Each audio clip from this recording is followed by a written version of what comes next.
शहर काँग्रेस कमिटीतर्फे जाहीर निषेध करतो।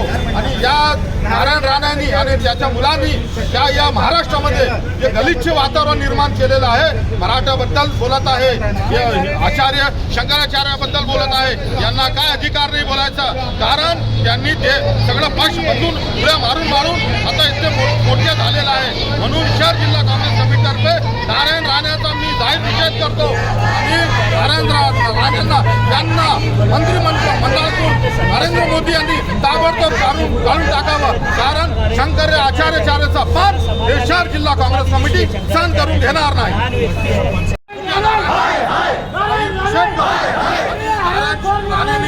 आचार्याबद्दल कोणता अधिकार नाही, कारण वडील आणि मुलांनी महाराष्ट्रामध्ये आतंक माजवलेला आहे।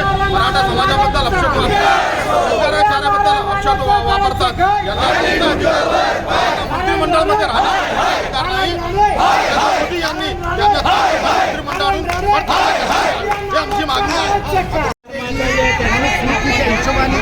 राजकारण चाललेलं आहे, कारण या देशाच्या पूर्ण हिंदू धर्माचे जे धर्मगुरू आहे शंकराचार्य यांचा जो अपमान केला आहे, खरोखर पूर्ण देशाच्या हिंदूंचा अपमान केलेला आहे, हा काँग्रेस पक्ष कधीही सहन करणार नाही। त्याकरता औरंगाबाद शहर जिल्हा काँग्रेस कमिटीच्या वतीनं नारायण राणेचा केंद्रीय मंत्री जरी लायकीचा नाही त्याचा आम्ही निषेध करत आहोत।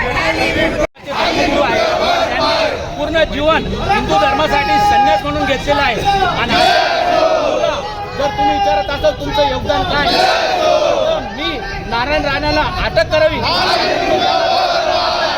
त्यांना मंत्रिपदापासून हकलपट्टी करावं तात्काळ अशी मागणी करतो। आज नारायण राणे जो हिंदू धर्माबद्दल जे वक्तव्य केले त्याचं मी सर्वप्रथम जाहीर निषेध करतो आणि हे भाजपने सोडलेली लोक आहेत त्यांना एक एक मुद्दा देतात। पहिले आपल्या राज्यघटनेची मोडतोड करून राज्यघटनेत आणि आता हिंदुत्व सुद्धा त्यांच्या सोयीनुसार हिंदुत्व आहे। पहिली गोष्ट राम मंदिराचा विषय घेतला तर राम मंदिराची पूजा ही हिंदू धर्मानुसार संपत्तिक असते, ती आणि राम मंदिर पूर्ण नसताना त्याचं उद्घाटन करतात, त्याच्या मागचं सर्वांनी